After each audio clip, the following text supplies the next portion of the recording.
In this section, we will be learning how to pass arguments in our function so we can make our function more dynamic and more useful. So, what is the argument? Information can be passed into a function as argument. Arguments are specified after a function name.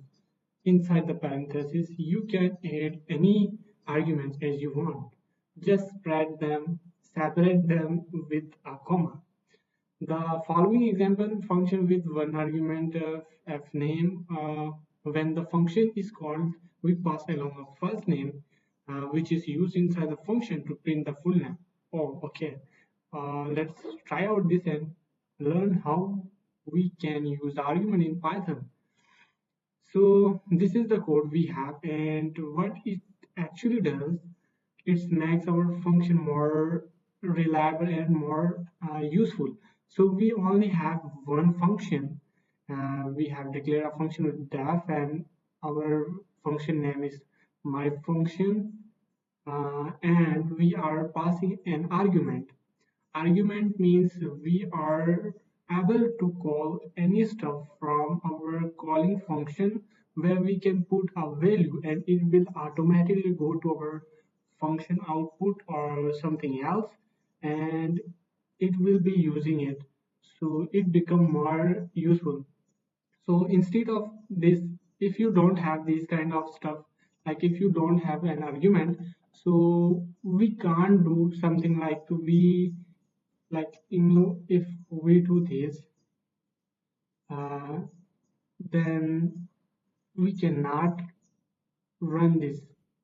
So we should not have any arguments, and you will understand why arguments are important. So if I want to print different names, three different names in our database, we actually has many data, thousand billions of data. We have the customer names and vice versa. But if you don't use a argument, what will happen if we print a function and call it again and again? It will give us the similar output we had in our this function. So to avoid this kind of issue, we use arguments.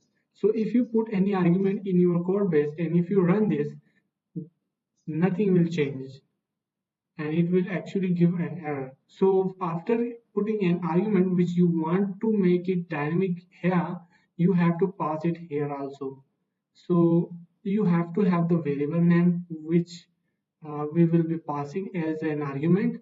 So you can give any name you want, like I put if name and name. So now it become more responsive. So whenever we put in different values, it will output us a different result.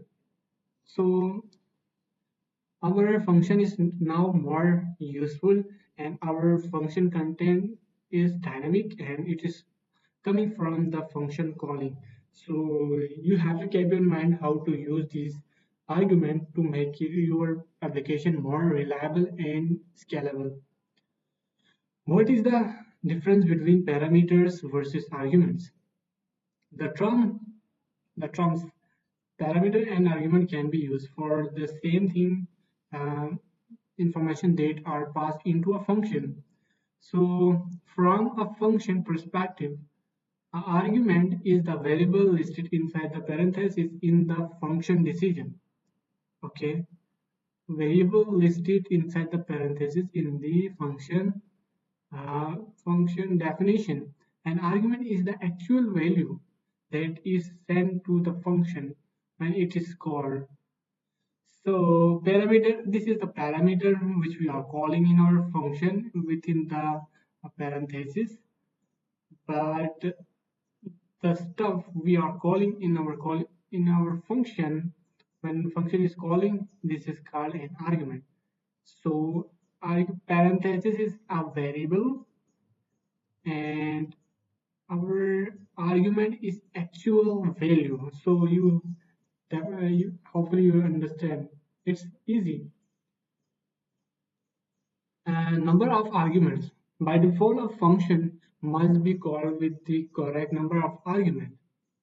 If your function expects two arguments, you must call it with exactly two arguments. So it's something like this. Like if you have first name and last name, so I can denote it by first name and last name, and it will actually work best. What if I have to print their last name also? So lname. If we run this, it will give us an error. We have to also call it here, and it's not enough. We are calling the stuff, but we are giving the value from here. Very, we are giving one argument, and we are receiving two parameters. So instead of that, we have to give. Actually, I will give the same for all because it's my favorite name. So everyone should have the same favorite name of mine.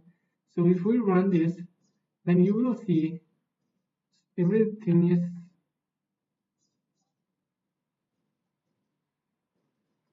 mixed. So if we run this, what will happen? Now every name has speckle, which we can actually do here like this, and we don't need to do this, and we also don't need to put any kind of these parameters, and actually we can run something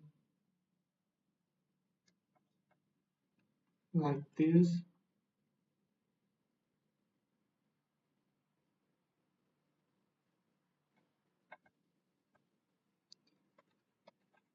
It will work as same. So if you don't want to change this last name, it will be the same, but it will be useful when you want to have different names. So for that, we have to use the last name or something other variable which you might want to make dynamic. So instead of speckle in all, you can put Emil Ali, Sahil, Faraz, Speckle. So if you run this now, this second name is also dynamic, so it is more useful and more dynamic. So in these cases, our arguments are useful for using in our code base. Now, if you try to call the function with the wrong number of argument, you will get an error. As we have discussed before, if you are receiving two arguments, parentheses, two parameters in your parenthesis, and you are putting one value in your function, it will always show an error. So we already have run this and learned how to do that, but just for better understanding, you can see that we are getting an error. So default parameter values. You can assign default values to parameters. If the function is called without the argument, it is uses the default value. So for that, what we can do, we just have to run this and learn how to do that. So what we are actually telling here, we created a function with variable name and its default value is friend. So we are telling hello and the default name is friend.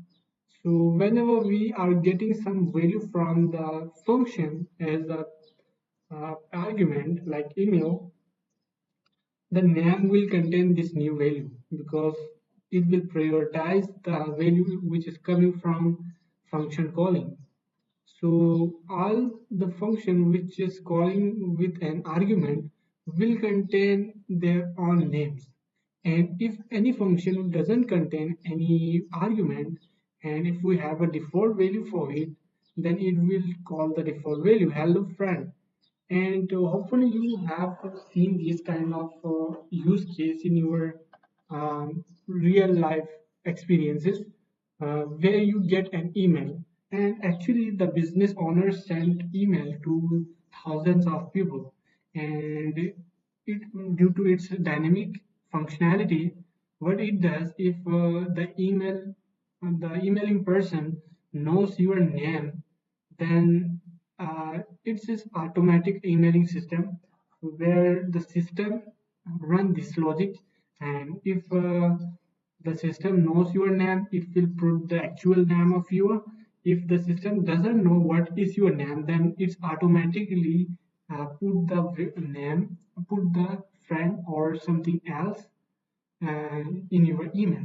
So you will get an email with more interactivity and engagement, and you can't say that it is a fake, but it sometimes it contains your name, which make you more trusty the email, and you don't think it is a spam.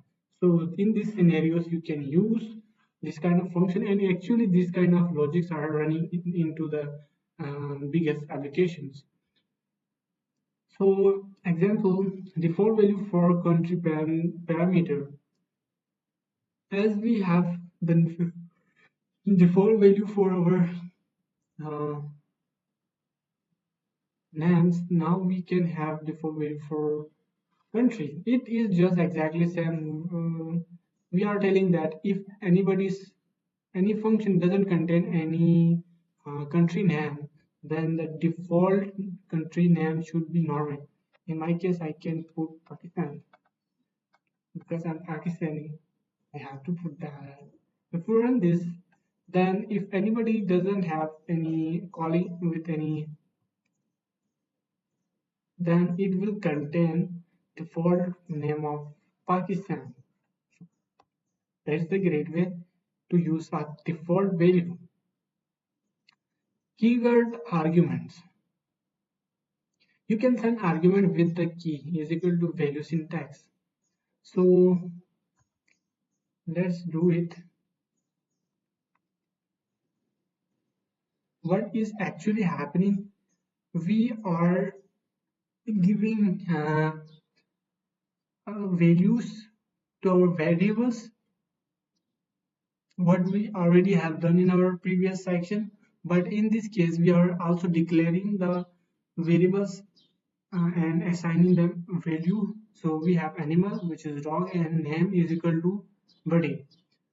So if our function goes to it, and whenever it get any variable name which we already have assigned with a value, if we run this, then that whenever in our code base comes with any variable which is coming from the function, it will automatically change it with the value you are the variable, the argument you are assigning for here. So in first case, if we put the name, uh, then you will see the things will change, because now these are variables which is dynamic. So if you cut this, and if you make this,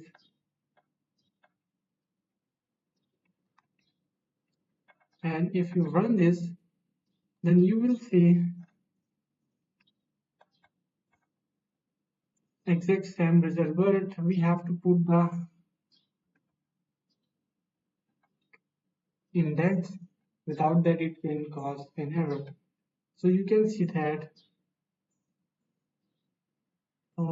this, but this is not a responsive or dynamic. The actual code is this, and it is more useful. We will see how it is useful than before. So it is just the stand. You can go for different arrangement. The phrase keyword argument is often shortened by Kwargs in Python. Positional arguments. I think we have used this. Try out these kind of stuff by yourself. It is just exactly same which we already have done. So now this one is little more useful. So what you can do, you can have three arguments or many, and you can also assign a default value to it or assign value from here. So you can use what kind of stuff you want. It will actually work exactly as we have done before. It is showing an error. Why it is displaying an error?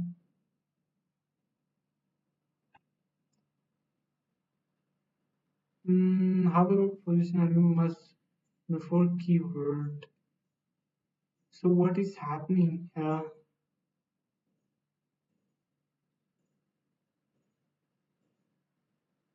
Okay, this it's my bad. I am declaring it wrongly. So if we run this, it's actually gonna work. Yeah. So let's move towards data types. So you can send any data type in an argument to a function. String, number, list, dictionary, etc. The data types will be preserved in the function. So you have a list here. And what you are doing, you are passing the list as an argument, and in your function body is called this one, which start from the colon, and in which we are using a loop. For now, we just use a loop to print the whole list. And what we do, we are giving the uh, list name here, so it will change again and again. It's just similar to we are using x and we are want to print x. So x is the index of the list, and uh, each items in our list has its own index number, so it will change dynamically. So if we run this, then it's actually print out the whole list here. So yeah, it is very useful when you have a lot of data in your list. In real application we had actually, so it's work very well. So you can give any data type you want, try with different data types, and you will find out a good example. So now it's time to put a dictionary. So what dictionary values contain? It's actually contain two values. So you can see that for creating a dictionary, we have to use the curly brackets, and each value has two different values. So we have two values in one box. So we have name and email both. We have age and 25. It's similar to JSON if you had used. Uh, if you run this, you will see what will be the result. So the person is actually the parameter we are passing from here, and here we have the total arguments. So if we run this, so the index person, which is this value, which is our dictionary, contain this whole value. And when we put name, it's actually not print the name, it will print its value. So if we want to print the age, its actual value is 25, then it will print this out. So it can work on different ways as your data types, based on your data types. So it's up to you what you do. Now it's time to run the return values. What return values does, instead of printing the data here, in return values we get the return. We doesn't printing the stuff, but we actually getting the return. So it is not printing, but it is giving an output of actual calculation or actual output of our function. So this function is a return function which will give you any kind of uh, data based on your arguments. So we have two parameters, and if we run it from here and giving it two arguments 5 and 3 and storing a result, if we print the result, what will happen? You will see the result will be the combination of 5 and 3. If we put here 93 plus 5, then it will go dynamically and calculate it. So it is how integers work. Different data types you can try out with. We have this is a tuple, so you can work on this. You can put this kind of slash, try out what it will happen, and the bad practices you can also see here and why it is happening.